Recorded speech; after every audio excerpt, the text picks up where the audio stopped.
Gautam Adani is the chairman of the Adani Group. It's an Indian conglomerate that has interests in nearly every sector of the Indian economy, from ports and shipping to media, construction, and energy. Adani was originally a college dropout. His dad ran a textile shop, but he spurned his father's footsteps and launched his own commodities export firm. And over the last 3.5 decades, Adani has expanded his business interests through savvy deal-making, as well as by cultivating ties with Narendra Modi, India's Prime Minister and former Chief Minister of Gujarat, an Indian state where Adani made his fortune. At the peak of Adani's net worth, which was just in December, Forbes valued him at around $135 billion, making him the third richest person in the world at the time. In 2022 alone, Adani gained $50 billion to his net worth. Even while other stocks fell, all the Adani Group companies did well. Hindenburg Research alleges in a stunning 32,000-word report that the Adani Group has been engaged in a decades-long scheme of stock manipulation and accounting fraud designed to enrich themselves, the Adani principals, at the expense of outside shareholders. Since Hindenburg's report, the Adani Group has lost over $100 billion in market value, a stunning collapse over a period of just 8 or 9 days. Some of the key allegations made by Hindenburg are: 1, that Adani has enlisted a vast network of allies and offshore proxies to hold stock in his publicly listed companies. The purpose of this maneuver, Hindenburg alleges, is so that Adani can skirt Indian regulations that require any publicly traded firm to have at least 25% of its float, meaning 25% of all outstanding stock, held by non-promoters, people who are not employed by or affiliated with the Adani Group. Hindenburg homed in on Vinod Adani, his brother, who specifically manages a labyrinth of offshore shell entities, many of them registered in Mauritius. Secondly, Hindenburg alleges that the Adani Group uses offshore entities and proxies to move money around between the Adani Group's various subsidiaries. Hindenburg alleges the purpose of this is to misconstrue the actual state of the various Adani companies' finances.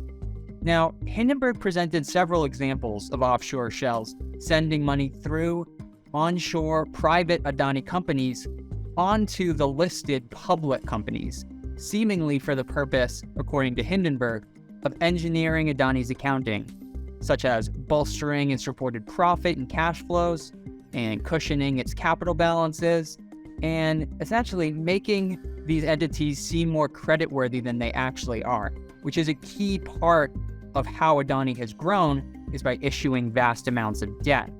It has about $20 billion in net debt. The Adani Group has denied Hindenburg's report, calling it a malicious combination of selective misinformation and concealed fact. Adani has also said that its financial practices and intercompany dealings are in line with applicable accounting standards and applicable law. I think in the US and Europe, the reaction was by and large one of shock. Investors and business people have been aware of the Adani Group and of its meteoric rise over the last few years, but most were ignorant to some of the accounting irregularities, extreme debt loads, and other questionable corporate governance matters that were bubbling under the surface. In India, meanwhile, the Hindenburg allegations were shocking but less surprising. That's because India's Securities and Exchange Board, its main financial regulator, has investigated companies under the Adani Group umbrella previously. Those investigations did not find evidence of any wrongdoing. What's been most pronounced in India is the diverging opinion among the broader public. On the one hand, there are those who identify with the Adani Group's embrace of Prime Minister Narendra Modi and Indian nationalism, a theme that the Adani Group has turned to during this difficult period. But there are plenty of others, such as members of the media, intellectuals, lawyers, the like, who have been criticizing the Adani Group and its business practices for a while now.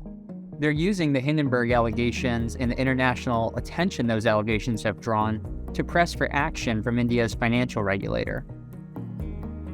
Adani has cultivated allies, not just at home, but also abroad. We saw this on display just last week, when one of his companies, Adani Enterprises, was trying to push through a $2.5 billion stock sale.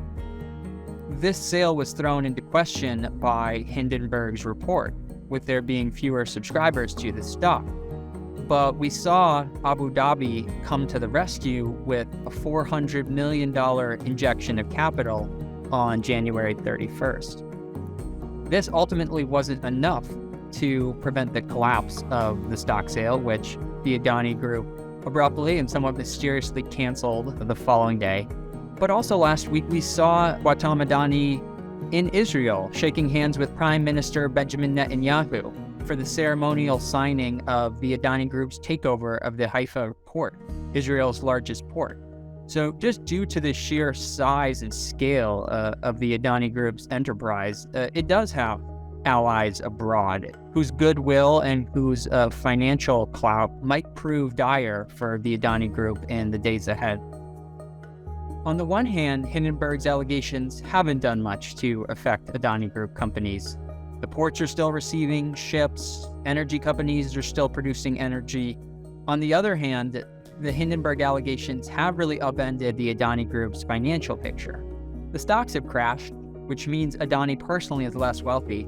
But more critically for the businesses themselves, banks such as Citigroup have already said they're no longer going to be accepting Adani stock as collateral for loans. The Adani Group depends on loans as part of its growth strategy, and it's a highly leveraged business. So we could see this affects the company's financial picture. Similarly, the Adani Group has already faced margin calls on loans that it has outstanding, for which it's posted Adani company stock as collateral. Because of the collapse in price of that stock, it's going to have to post more collateral on those loans. Going forward, the markets are going to be keeping a close eye on the Adani Group's existing debt pile, but also they're going to be keeping an eye on India's political situation and whether financial regulators in India start to investigate the Adani Group.